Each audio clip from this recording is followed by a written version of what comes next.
Bismillahirrahmanirrahim. Assalamu alaikum students. Today in this lecture we are going to learn about link state routing protocol. So students, last time हमने ये देखा था कि distance vector routing protocol जो हैं वो अपना राउटिंग टेबल कैसे कैलकुलेट करते हैं. सो आज इस लेक्चर के अंदर हम ये देखेंगे कि लिंक स्टेट राउटिंग प्रोटोकॉल्स क्या होते हैं और वो किस तरह से काम करते हैं. ओके, सो स्टूडेंट्स, ये तो हम ऑलरेडी राउटिंग वाले लेक्चर के अंदर हम देख चुके हैं कि लिंक स्टेट राउटिंग प्रोटोकॉल्स जो होते हैं वो लिंक की स्टेट की बेस पे, लिंक की स्टेट के जो पैरामीटर्स होते हैं, जो वैल्यूज होते हैं, उसकी बेस पे डिसीजन लेते हैं और शॉर्टेस्ट पाथ को कैलकुलेट करते हैं. सो यहाँ पे हम उन वैल्यूज को नहीं यूज करेंगे. हम कहेंगे कि बेसिकली जो आपके राउटर्स होते हैं वो क्या करते हैं, वो कोई फार्मूला अप्लाई करके कोई मीट्रिक कैलकुलेट कर लेते हैं, कॉस्ट की कोई वैल्यू कैलकुलेट करते हैं. सो हम वो जो कॉस्ट की वैल्यू, जो कैलकुलेटेड वैल्यू है on the basis of some, suppose हम लोग लिंक की स्टेट में नेटवर्क की स्पीड को ले रहे हैं, तो अगर नेटवर्क की स्पीड जो है उसकी बेस पे कोई हम कॉस्ट निकाल लें तो वो कॉस्ट हम यूज कर रहे हैं यहाँ पर. ठीक है, सो आप देख रहे हैं कि ए से बी पर जाने की कॉस्ट इतनी है. ठीक है, इसी तरह ए से डी पे जाने की कॉस्ट. सो ये एक बड़ा नेटवर्क है जैसा कि मैंने आपको बताया था थोड़ा सा, और इसके ऊपर हम वर्किंग करते हैं. नाउ अब स्टूडेंट्स देखिए, स्टेप बाय स्टेप इसको देखते हैं. ये लिंक स्टेट राउटिंग प्रोटोकॉल क्या करता है कि ये it calculates shortest path tree for each node. ये इसके अंदर सबसे इंपॉर्टेंट बात है, याद रखिएगा, और इसी की बेस पे सारी इसकी कैलकुलेशन होती है. सो इसका मतलब ये हमें ये सारे काम करने पड़ेंगे, हमें कैलकुलेशन करने पड़ेंगे. तो हम स्टेप्स लिखेंगे कि किन स्टेप्स की बुनियाद पे हम कैलकुलेशन लेंगे. Okay, now a router can build routing table using Dijkstra's algorithm. So ये डाइजेक्स्ट्राज एल्गोरिदम जो होता है स्टूडेंट्स, यहां पे हम लोग शॉर्टेस्ट पाथ एल्गोरिदम को यूज करते हैं और उसके अंदर हम लोग डाइजेक्स्ट्रा एल्गोरिदम यूज कर रहे हैं. डाइजेक्स्ट्रा एल्गोरिदम आपने डेटा स्ट्रक्चर्स में भी नॉर्मली पढ़ा होता है. ये क्या करता है, ये नोड्स के दरमियान में शॉर्टेस्ट पाथ को कैलकुलेट करता है. अब याद रखिएगा, ये कई प्रॉब्लम्स के अंदर अप्लाई होता है. लाइक सिटीज के दरमियान में अगर डिस्टेंस कैलकुलेट करना है तो डाइजेक्स्ट्रा एल्गोरिदम को यूज किया जाता है, एंड सो ऑन.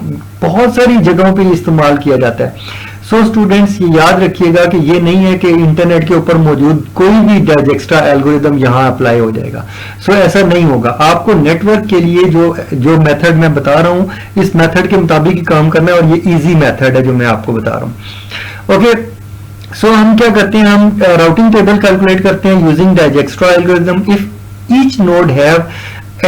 और इसके अंदर क्या होता है, कब बिल्ड कर सकते हैं राउटिंग टेबल, हमारे पास क्यों आएगा और कब आएगा, उसके लिए कंडीशन है.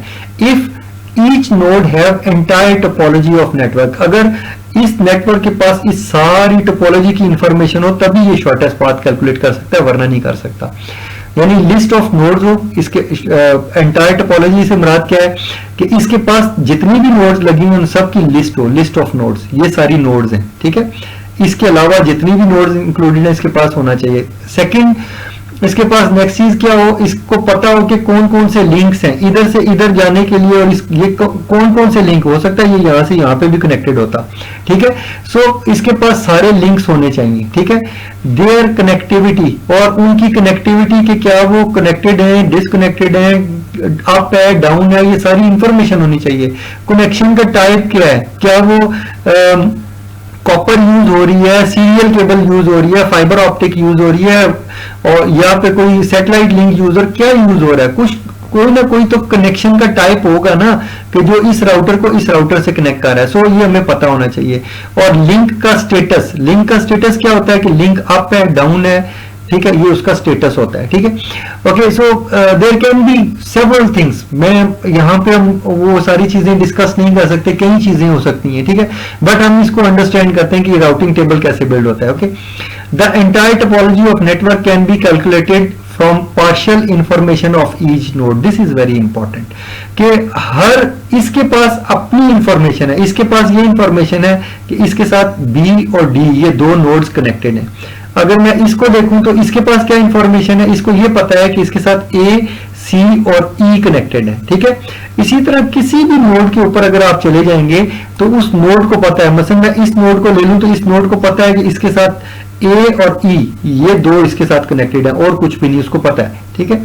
सो स्टूडेंट्स, इसी तरह अगर मैं इस F को ले लूं तो इस F को मालूम है कि इसके साथ कौन कौन कनेक्टेड है, इसके साथ ये G कनेक्टेड है, C कनेक्टेड है और E कनेक्टेड है, क्योंकि ये डायरेक्टली कनेक्टेड जो नेटवर्क होते हैं मैं आपको ऑलरेडी बता चुका हूं कि ये कनेक्टेड राउट्स के अंदर आते हैं और ये इसको राउटर जो है खुद ब खुद डिटेक्ट कर लेता है। जो ही हम IP लगाते हैं इंटरफेस को, उसको पता चल जाता है कि किस इंटरफेस के साथ कौन सा नेटवर्क कनेक्टेड है, ठीक है। सो इस तरह से आपका राउटर जो है वो कैलकुलेट कर लेता है चीजों को। अब आगे चलते हैं स्टूडेंट्स। अब वो जो ईच नोड के लिए हम काम करेंगे वो क्या करेंगे, और ये स्टेप्स लिख देते हैं, हर स्टेप हमने करने के हैं। पहला स्टेप हमें ये कहता है कि लिंक स्टेट का जो पैकेट है जिसे LSP बोलेंगे वो क्रिएट होगा, ठीक है। ये जो है LSP का पैकेट क्रिएट करेगा और इन सबको सेंड कर देगा। इसी तरह ये क्रिएट करेगा और बाकी सबको सेंड करेगा।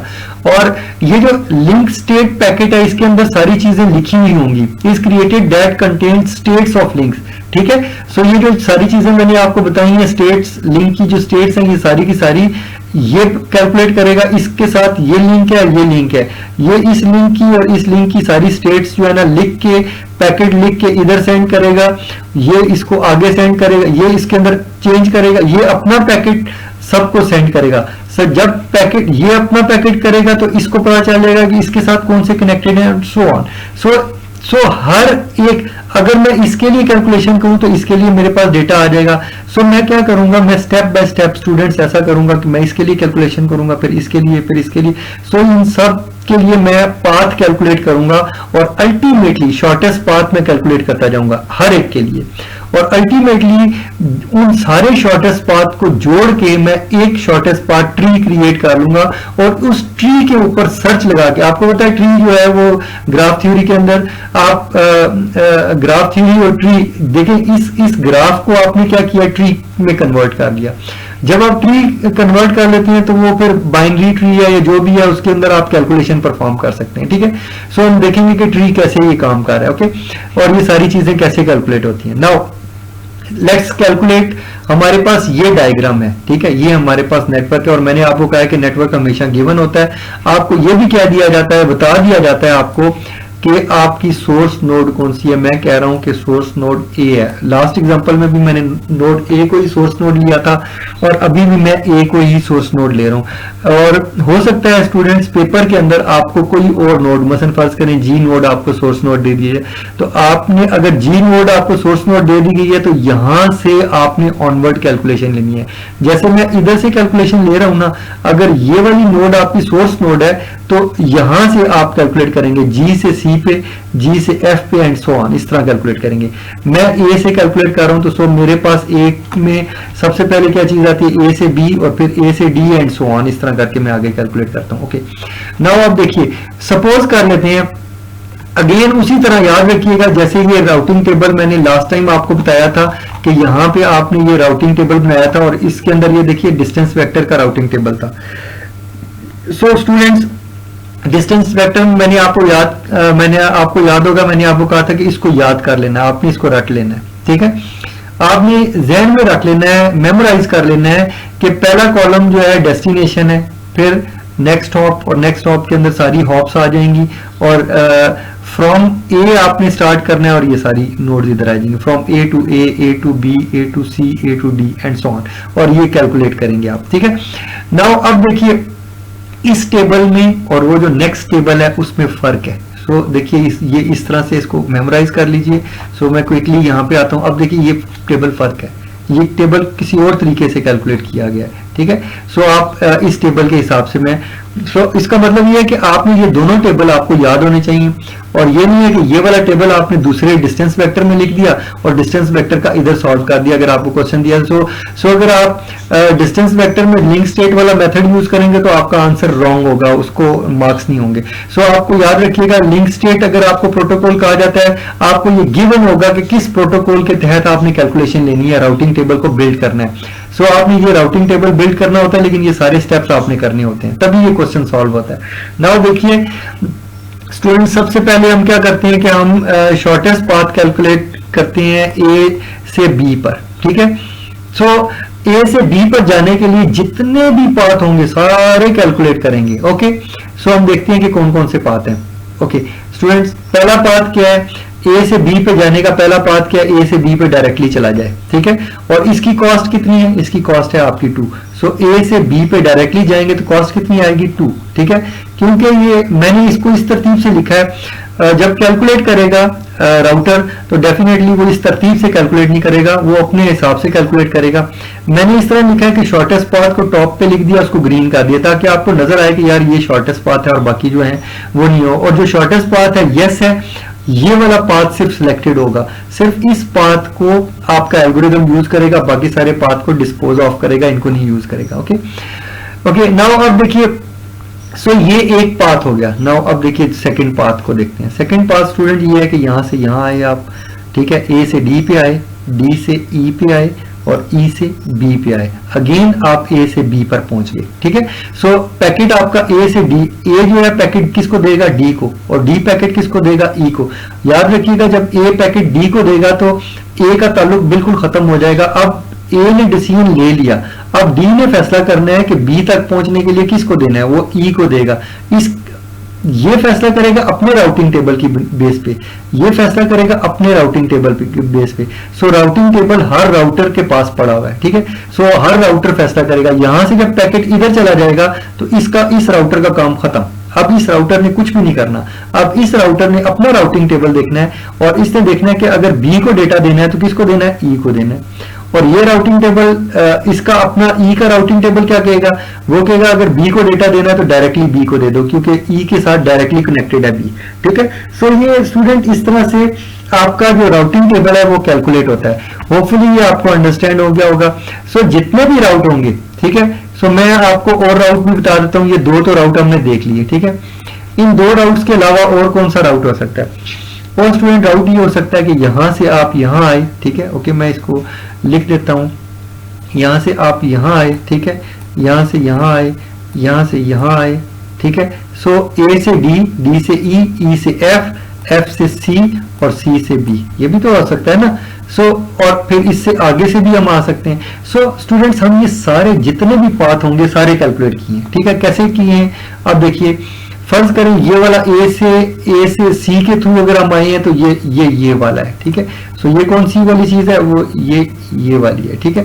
हम कहाँ गए, ए से डी पे हम गए, ठीक है। आप देखिए ए से डी पे हम गए, ठीक है, और डी से कहाँ पे गए, ई पे गए, डी से ई पे गए हम, ठीक है, ये आगे, और ई से कहाँ गए, हम एफ पे गए, और एफ से कहाँ गए, सी पे, एफ से यहाँ पे सी पे गए, ठीक है, और सी से वापस कहाँ आ गए, बी पे, और ये हम डेस्टिनेशन पे पहुंच गए, ठीक है।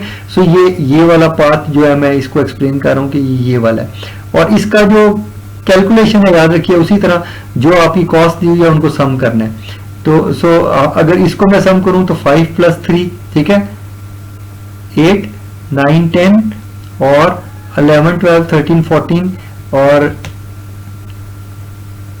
सो ये कितना बन जाएगा, 5 और क्या ऐड करेंगे तो ये बन जाएगा 19, ठीक है।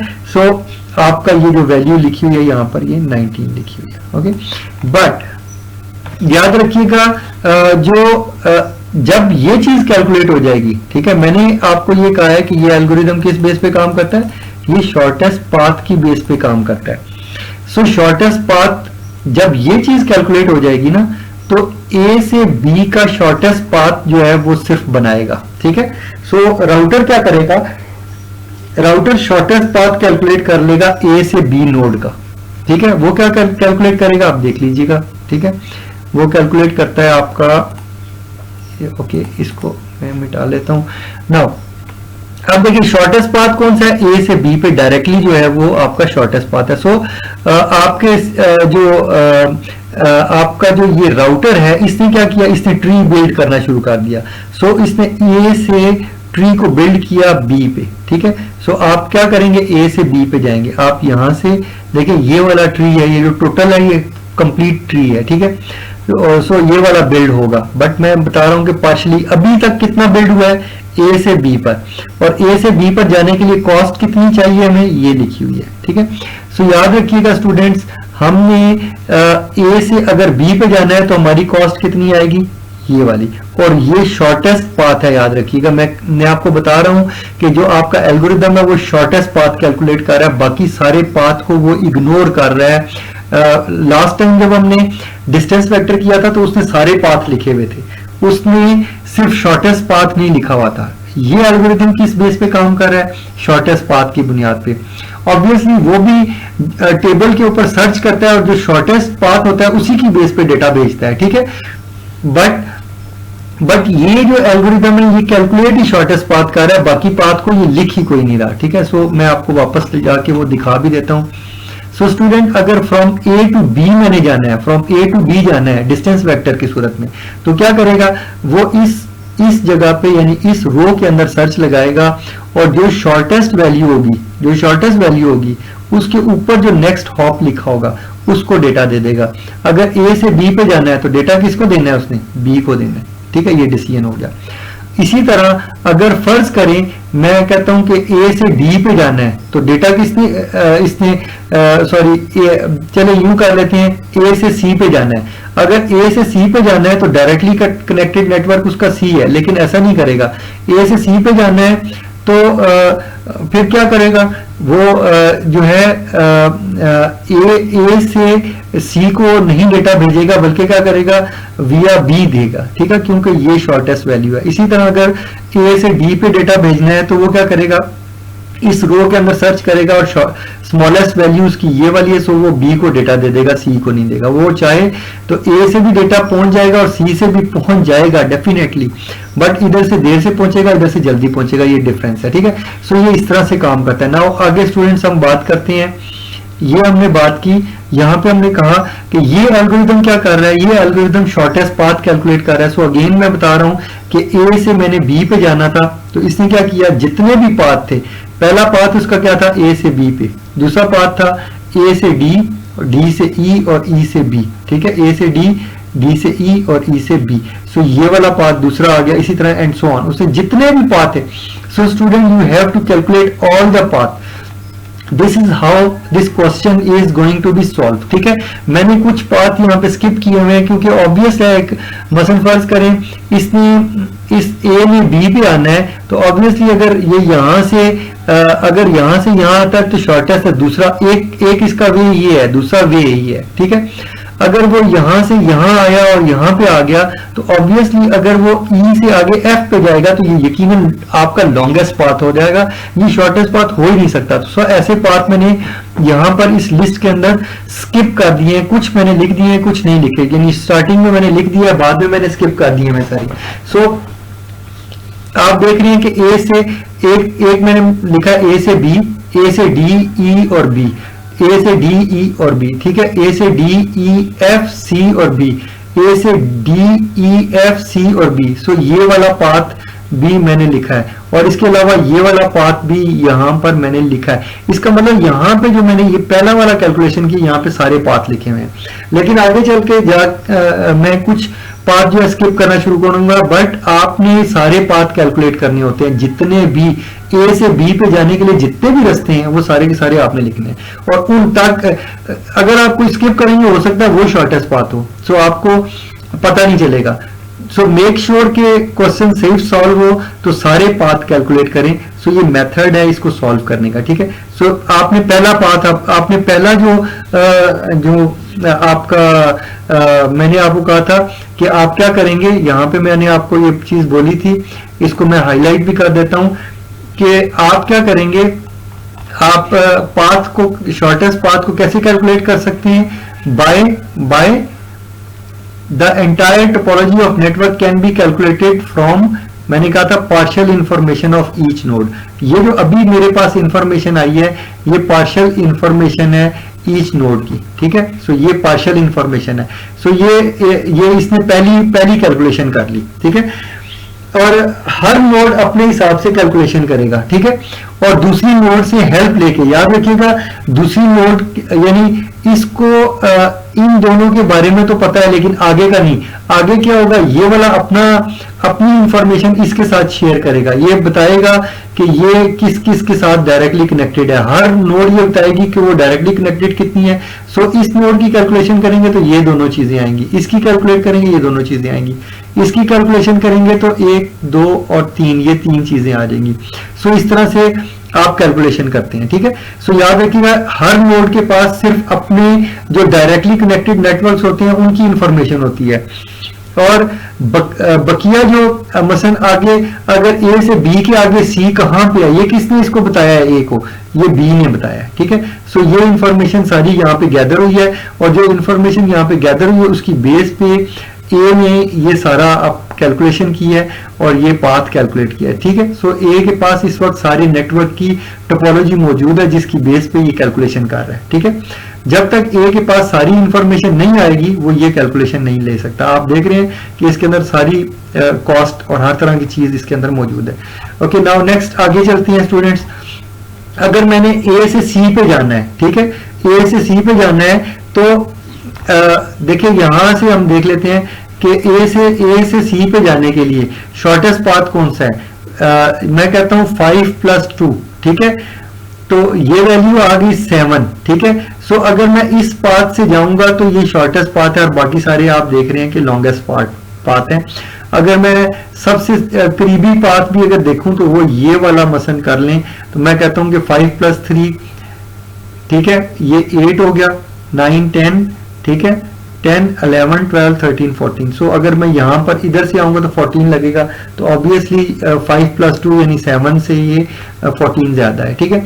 सो आप देख रहे हैं कि ये कैलकुलेशन यहाँ पे हुई है 7, 17 एंड ये सारी कैलकुलेशन हुई भी है। और शॉर्टेस्ट पाथ आपका कौन सा है, ए, बी और सी। सो मैंने शॉर्टेस्ट पाथ ये कैलकुलेट किया। सो आपका यहां से यहां तक तो बना हुआ था, इसको एक्सटेंड कर दिया, ठीक है। सो आप ये क्या कर रहा है, जो आपका राउटर है जो कैलकुलेट कर रहा है, जो कि शॉर्टेस्ट पाथ को बिल्ड कर रहा है, आप देखें शॉर्टेस्ट पाथ और बड़ा हो गया, ठीक है। और याद रखिएगा ए से बी पे जाने की कॉस्ट उसने लिखी हुई है कि 2 है, और ए से सी पे आने की कॉस्ट उसने लिखी हुई है 7, ठीक है। सो याद रखिएगा इस लिंक के ऊपर कुछ भी नहीं लिखा हुआ, इस नोड के ऊपर जो वैल्यू लिखी हुई है ये कॉस्ट है इस यहां से यहां पहुंचने की, ठीक है। सो याद रखिएगा इस डायग्राम में और इस डायग्राम में फर्क है, याद रखिएगा। इस डायग्राम के अंदर ए और बी के दरमियान ये जो कॉस्ट है ये यहां पे लिखी हुई है, लेकिन यहां से ए से बी पे जाने की कॉस्ट इसके ऊपर लिखी हुई है। यहां तक तो ये चीज सेम है, लेकिन जब आप सी पे आते हैं तो अब देखिए अब डिफरेंस आपको आ गया है। सो अगर ए से सी पे आएंगे तो आपका जो सर्च होगा ए से सी पे जाने के लिए वो इसको नहीं देखेगा बल्कि इस वैल्यू को देखेगा। सो इसके साथ ये एक याद रखिएगा ये एक ट्री है, ये ट्री वाला वही स्ट्रक्चर है जो डेटा स्ट्रक्चर के अंदर आप ट्री बनाते हैं, ठीक है। सो डेटा स्ट्रक्चर के अंदर जो ट्री बनाते हैं ये वही चीज है, और ये ट्री के अंदर जो सर्चिंग है आप सर्च करके वैल्यू करते हैं। इसी वजह से आपको जो डेटा स्ट्रक्चर के अंदर ये स्ट्रक्चर्स पढ़ाए जाते हैं और इस स्ट्रक्चर के ऊपर सर्चिंग, सॉर्टिंग और डिफरेंट टेक्निक्स आपको सिखाई जाती हैं, क्योंकि आपने रियल लाइफ के अंदर ये चीजें इस्तेमाल होती हैं। जैसे कि ये आप एग्जांपल के अंदर देख रहे हैं कि रियल लाइफ के अंदर आप एक ग्राफ को ट्री में कन्वर्ट करते हैं और इस ट्री के ऊपर आप सर्च लगा के तो फाइंड कर सकते हैं कि इस नोड से इस नोड तक जाने की कॉस्ट क्या है, ठीक है। सो ये आप इस यानी डेटा स्ट्रक्चर के अंदर ये चीज कर सकते हैं। सो हमने इसको डायग्राम की सूरत में लिखा हुआ है और डेटा स्ट्रक्चर में आप इस प्रोग्राम को भी लिख सकते हैं। ओके, नेक्स्ट स्टूडेंट, ये वाली आपकी कैलकुलेशन होगी। नेक्स्ट उसके बाद हम देखते हैं कि ए से डी पे आने का शॉर्टेस्ट आपको क्या है। सो ये आपके सामने डायरेक्टली मुझे पता है बाकी सारे जितने भी पाथ हैं वो सारे के सारे ज्यादा जगह लेंगे। सो ये वाली मैंने कैलकुलेशन सारी की है, याद रखिएगा स्टूडेंट, मैंने कैलकुलेशन आगे दिखा रहा हूं, सारी कैलकुलेशन की है। बट याद रखिएगा आपने जब क्वेश्चन को सॉल्व करना सारी कैलकुलेशन लिखनी है, यहां से लिख के वैल्यू देख के आपने लिखनी। क्योंकि आप आप यहाँ पर एज ह्यूमन काम नहीं कर रहे हैं, आप एज एल्गोरिदम काम करें और एल्गोरिदम इस तरीके से काम करेगा, ठीक है। सो आपने ये सारे पाथ कैलकुलेट करने और फिर बताना है कि शॉर्टेस्ट कौन सा है, और उस शॉर्टेस्ट पाथ की बेस पे ये वाला शॉर्टेस्ट पाथ ट्री जो है वो आप कैलकुलेट करेंगे। ये आप शॉर्टेस्ट पाथ ट्री कैलकुलेट कर रहे हैं, ठीक है। सो आप देखिए पहले आपने ये कैलकुलेट किया, फिर इसको यहाँ पे एक्सटेंड किया, और अब आपने क्या किया कि अगर ए से आपने डी पे आना है तो आपने क्या करना है, इस डायरेक्शन में मूव करना है, किसी और डायरेक्शन में इससे नहीं। सो आपने एक्सटेंड कर लिया, ए से डी पे अगर आना है तो ये, और इसके लिए आप देखिए ये कॉस्ट इसकी यहाँ पे लिखी हुई है, ठीक है। इसी तरह ए से ई पे आना है तो ये आप इसका आपका डायग्राम एक्सटेंड हो जाएगी। आपने ए अगर ई पे जाना है तो डेफिनेटली आपका यहाँ से कोई रास्ता नहीं है, आपके पास एक ही पाथ है, वो ये कि आप बी, ए जो है वो बी को डेटा देगा, बी जो है ई को दे देगा, ठीक है। सो ये इस तरह से मूव होगा, ओके। इसी तरह आप देखें ए से एफ जब आप कैलकुलेट करेंगे तो आप सिर्फ एक पाथ बनाएंगे। आप देखें ए से एफ तक सिर्फ एक ही पाथ है और कोई पाथ नहीं, याद रखिएगा कोई मल्टीपल पाथ नहीं होता। अगर मल्टीपल पाथ हो तो ग्राफ होता है, नहीं तो ट्री होता है, ठीक है। सो ये एक सिंपल सा आपको हार्ड एंड फास्ट चीज नहीं है, बट आपको एक सादा जुबान में समझाता हूं ताकि आपको समझ हो कि किस तरह से ग्राफ से ट्री हमने बना के उसके अंदर कैलकुलेशन ली। ग्राफ के ऊपर कैलकुलेशन लेना डिफिकल्ट होता है, ट्री के ऊपर को कैलकुलेट करना आसान होता है। सो हम ट्री बना के तो उसके ऊपर कैलकुलेशन लेते हैं, ओके। अगर ए से जी पे जाएंगे तो उसके लिए हमारा ये पाथ होगा जो शॉर्टेस्ट है, ठीक है। सो आपको पता है यहां से भी एक पाथ था लेकिन उसको हमने डिस्कनेक्ट कर दिया है। और ए से किसी भी नोड पे जाने के लिए जब हमने ये डायग्राम अल्टीमेटली जब हमारा ट्री हमारा जो शॉर्टेस्ट पाथ है वो कंप्लीट हुआ है तो एक नोड से किसी भी दूसरी नोड पे जाने का सिर्फ एक ही पाथ है, दूसरा कोई पाथ आपको यहाँ पे नजर नहीं आ रहा। सो होपफुली ये आपको अंडरस्टैंड हो गया होगा। अब हम बात करते हैं कि हम एंट्री किसकी करेंगे। सो स्टूडेंट्स हम एंट्री सिर्फ शॉर्टेस्ट पाथ की करेंगे, बाकी सब वैल्यूज को हम इग्नोर कर देंगे, ठीक है। सो हमारे पास ये शॉर्टेस्ट पाथ बन गया है, ठीक है। सबसे पहले हम क्या करेंगे, इससे ये सारी कैलकुलेशन करते हुए ये शॉर्टेस्ट पाथ हम कैलकुलेट कर लेंगे। अब इस शॉर्टेस्ट पाथ के ऊपर से वैल्यूज हम लिख के यहाँ पे फौरन लिख देंगे क्विकली। अब देखिए हमने कैसे लिखना है, from A to B, from A to B कैसे करेंगे, फ्रॉम ए टू बी कैसे लिखेंगे, from A to B again, ठीक है, फ्रॉम ए टू बी, ठीक है। सो यहां से यहां पर A to C, A to D and so on. So अगर ए से बी पे मैंने आना है तो मेरा कौन सा पाथ है, मेरा पाथ है मैं ए से बी पे अगर आऊंगा तो ए के साथ बी क्या है, डायरेक्टली कनेक्टेड है। सो इंटरमीडिएट नोड कोई नहीं है। सो और कॉस्ट कितनी है 2, सबसे पहले मैं लिख दूंगा कॉस्ट यहां पर 2। ए से बी पे आने की कॉस्ट कितनी है 2, ये एक ही वैल्यू लिखी है, देखें कोई और है ही नहीं। सो एक वैल्यू मैंने लिख दी यहां पर। और ए से बी पे आने के लिए मुझे कोई इंटरमीडिएट नोड चाहिए नहीं, कुछ भी नहीं चाहिए, इसलिए मैंने यहां पर डैश लिख दिया, ठीक है। अगर इंटरमीडिएट नोड होगी तो उस नोड का मैं नाम यहां पर लिख दूंगा। अब ए से सी पे जाने की बात करते हैं, ओके। सो यहां से मैं बात करता हूं कि ए फ्रॉम ए टू सी, ठीक है। और देखिए मैं इस शॉर्टेस्ट पाथ ट्री जो है इसके ऊपर से सारा कुछ ले, ये मैंने कैलकुलेट किया है सारा, और इसकी अब इस ट्री की बेस पे मैं ये सारा टेबल बिल्ड कर रहा हूं फ्रॉम ए टू सी। अब सी पे, ए से सी पे आने के लिए मेरी ए से सी पे आने के लिए कॉस्ट मेरी कितनी है, ये लिखी हुई है, ठीक है। सो कॉस्ट तो मैं डायरेक्टली यहां पे लिख दूंगा 7, ठीक है, कोई प्रॉब्लम नहीं। अब ए से सी पे आने के लिए मैंने जंप तो नहीं लगा सकता ना। सो आपको पता है ए जो है डेटा किसको देगा, बी को। सो इंटरमीडिएट नोड मेरे पास मौजूद है और वो नेक्स्ट राउटर होगा, यानी ए जो है नेक्स्ट राउटर किसको डेटा देगा, ये नेक्स्ट राउटर जो है सी नहीं है, लेकिन ए डेटा सी के लिए, डेटा उसने सी के लिए सेंड किया, लेकिन सेंड किसको कर रहा है, बी को, क्योंकि ये इंटरमीडिएट नोड है, ठीक है। इसी तरह ए से डी पे अगर जाएंगे तो कोई इंटरमीडिएट नोड नहीं है। आप देखें ए से डी पे जाने के लिए कॉस्ट जो है आपकी 3 आएगी, ये आपकी कॉस्ट 3 लिखी हुई है, कोई इंटरमीडिएट नोड नहीं है।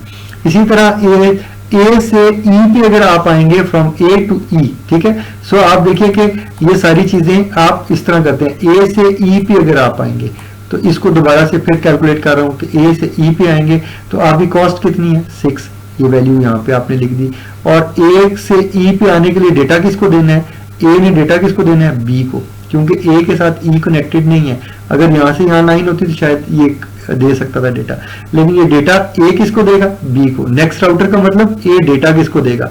सो याद रखिएगा ए के साथ या तो बी कनेक्टेड है या डी कनेक्टेड है। सो इस वाला जो ये आपका कॉलम है, इस कॉलम के अंदर या तो बी आ सकता है या डी आ सकता है। अगर इसके अलावा कोई और वैल्यू इसके अंदर आई तो ये चेक करने का तरीका होता है कि अगर आपकी सोर्स नोड ये वाली है तो उसके डायरेक्टली कनेक्टेड नेट जो आपके राउटर्स हैं उनके अलावा अगर कोई वैल्यू यहां पर आई, इसका मतलब आपने ये सारा काम गलत किया। सो होपफुली स्टूडेंट्स, मुझे उम्मीद है कि अब आप ये जो लिंक स्टेट के राउटिंग एल्गोरिथम है, अगर आपको पेपर के अंदर ये ऐसा क्वेश्चन दे दिया जाए कि कैलकुलेट, ये आपको गिवन, आपको कह दिया जाए कि given a topology of network, ठीक है, so and calculate a routing table for router A, ठीक है, या आपको कह दिया जाए कि calculate routing table for A and C, तो ए के लिए कैलकुलेट करेंगे, देन सी के लिए कैलकुलेट करेंगे। आगे लिखा होगा यूजिंग लिंक स्टेट प्रोटोकॉल। अगर लिंक स्टेट प्रोटोकॉल है तो ये मेथड है, अगर डिस्टेंस वेक्टर है तो प्रीवियस जो मैंने मेथड आपको बताया था वो वाला है, ठीक है। सो याद रखिएगा ये दो मेथड हैं, ये दोनों तरीके से क्वेश्चन पेपर के अंदर आता है। होपफुली आप इसको प्रिपेयर कर लेंगे और आप आसानी से इसे अटेम्प्ट कर लेंगे। अगर आपको कोई क्वेश्चन हो तो आप क्वेरीज कर सकते हैं, ठीक है। सो स्टूडेंट्स, यहीं पे हम इसको स्टॉप करते हैं और होपफुली आपको अंडरस्टैंड होगा। इसके अलावा मैं एक आध दो वीडियोस और अपलोड करूंगा ताकि आपके कॉन्सेप्ट्स जो हैं वो बेहतर हो जाएं। ओके।